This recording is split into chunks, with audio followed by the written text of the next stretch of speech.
Saya ingin mengajak kepada kita semua lapisan masyarakat Indonesia tanpa kecuali. Bila dulu Palestina luar biasa mendukung kita dengan doa, dengan kampanye mereka, dengan kekuatan lobi mereka, maka solusi terbaik untuk mengatasi krisis saat ini, khususnya yang terjadi di Palestina dan sekitarnya, tiada lain adalah memberikan kesetaraan dalam kebebasan berkehidupan, memberikan kesetaraan dalam eksistensi bernegara. Saatnya Palestina merdeka, seperti yang lain juga merdeka, mendapatkan kenyamanan beraktivitas, terbebas dari konflik, saling menghormati, dan kiranya itu akan mengantarkan kedamaian ke berbagai pihak dalam berkehidupan. Oleh karena itu, mari kita sama-sama menebarkan kedamaian di muka bumi ini, kebahagiaan untuk semua, dan mendoakan dalam segala hal supaya kita semua hidup dalam keadaan yang baik. Dan dalam konteks Palestina yang sekarang berkembang, saya mengajak kita juga untuk mendoakan para pejuang-pejuang untuk mendapatkan kemerdekaan dalam kehidupan mereka. Dan bagi umat Islam, saya juga menyarankan untuk bisa melakukan doa kunut nazilah, dikhususkan kepada para pejuang-pejuang untuk mendapatkan kemerdekaan seperti yang diharapkan. Bismillahirrahmanirrahim.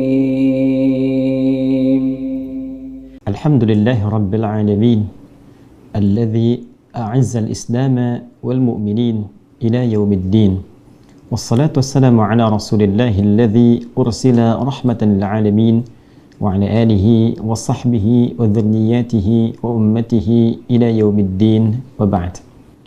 Saudara-saudariku sebangsa setanah air dimanapun Anda berada, semoga video ini menemui kita semua dalam keadaan yang baik, sehat, dan dimuliakan oleh Allah Subhanahu wa Ta'ala, serta mendapatkan bimbingan dalam beraktivitas, sehingga berpotensi meraih kesuksesan dan kebahagiaan dunia sesuai dengan kemaslahatan hidup kita, dan juga mendapatkan value kebaikan akhirat yang insya Allah menjadi bekal-bekal yang kita sebut dengan pahala, yang meringankan hisab kita di hari kiamat, dan berpotensi besar untuk bisa meraih rahmat Allah Subhanahu wa Ta'ala berupa jannah yang kita rindukan itu. Saudara-saudariku, 6 September tahun 1944,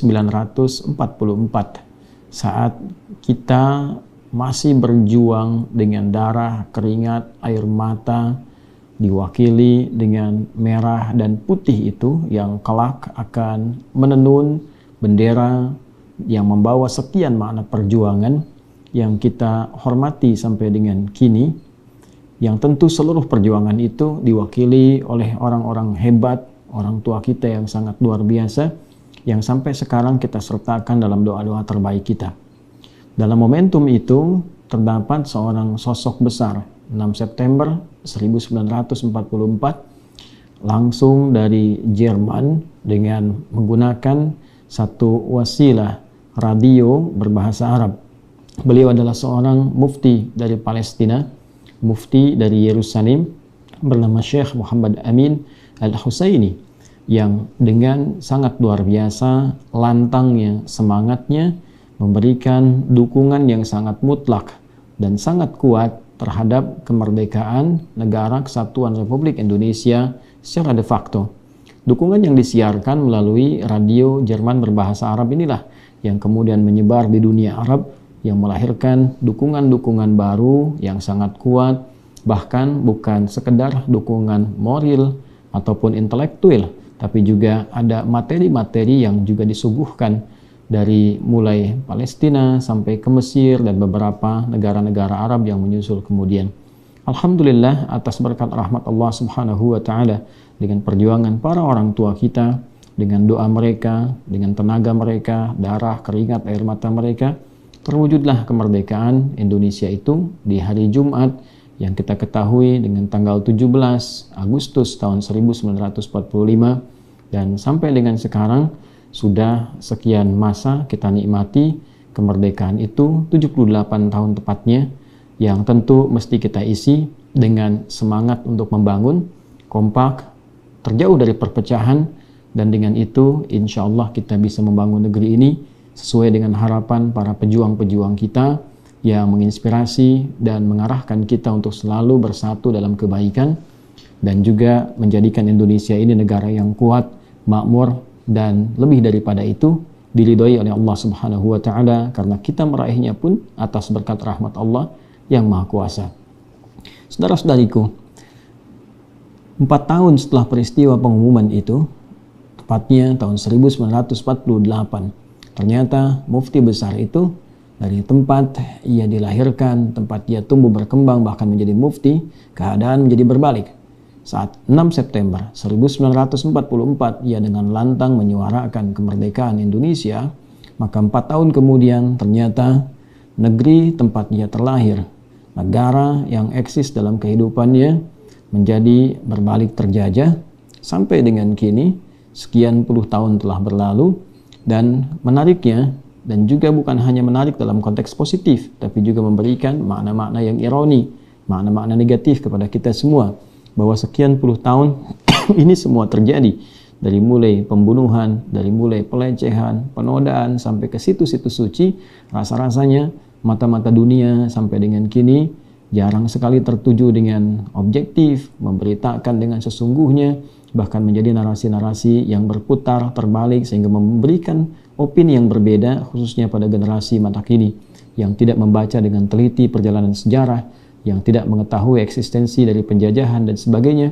Sedangkan kita, alhamdulillah, atas berkat rahmat Allah yang Maha Kuasa, kita diberikan sosok-sosok orang tua kita yang sangat cerdas. Selain berjuang dengan fisik mereka, mereka juga berjuang dengan spiritual dan intelektual mereka, sehingga mampu merumuskan dasar-dasar bernegara, undang-undang dasar kita, yang di situ pun kita diminta berperan aktif untuk bisa menyuarakan bukan hanya sekedar suara lokal kita, tapi kita diminta menjadi bagian dari masyarakat global yang mengkampanyekan pembebasan, mengkampanyekan kesetaraan, kebaikan, dan anti penjajahan. Karena itulah kita dapati dalam undang-undang kita, kita mengatakan kepada dunia bahwa penjajahan harus dihapuskan karena tidak sesuai dengan peri kemanusiaan dan peri keadilan.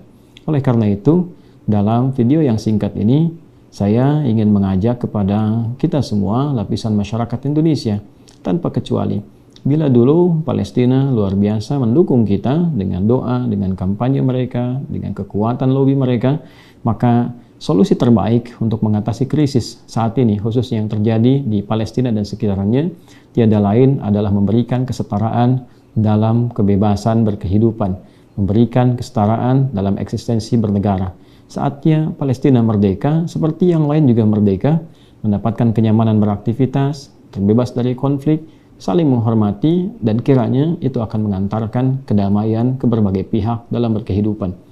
Oleh karena itu, mari kita sama-sama menebarkan kedamaian di muka bumi ini, kebahagiaan untuk semua, dan mendoakan dalam segala hal supaya kita semua hidup dalam keadaan yang baik.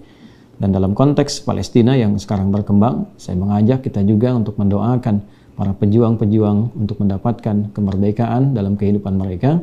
Dan bagi umat Islam, saya juga menyarankan untuk bisa melakukan doa kunut nazilah, dikhususkan kepada para pejuang-pejuang untuk mendapatkan kemerdekaan seperti yang diharapkan. Bila dalam puluhan tahun otoritas penjajah melakukan berbagai macam keburukan, tindakan kriminal, seperti yang tadi saya sampaikan, membuldoser wartawan, bahkan non-muslim yang sedang menyiarkan penggusuran-penggusuran perumahan yang dilakukan dengan cara ilegal, membunuh, melecehkan, menodai situs suci, merampok, dan mengeluarkan penduduk aslinya luput dari pantauan dunia, atau boleh jadi bukan dikatakan luput, tapi dialihkan pemberitaan dalam konteks yang lain, maka menjadi ironi dan sangat mengherankan jika penduduk lokal melakukan perlawanan, pembelaan diri, dan kehendak untuk merdeka, seperti dulu juga Amerika berjuang untuk mendapatkan kemerdekaannya, seperti juga dulu Eropa berjuang untuk mendapatkan kemerdekaannya, seperti dulu Indonesia berjuang untuk mendapatkan kemerdekaannya. Bila negara-negara tersebut diperkenankan untuk membela diri, maka mengapa Palestina mesti terlarang untuk membela dirinya sendiri, mesti terlarang untuk mendapatkan kemerdekaan untuk negaranya sendiri? Mari kita berlaku jujur, berlaku objektif, dan sekali lagi umat Islam mendoakan dengan doa kunut nazilah kita, semoga Allah Subhanahu wa taala memberikan kedamaian di dalam setiap lapisan kehidupan kita dan mengantarkan kita pada hamba-hamba terbaik dalam berkehidupan.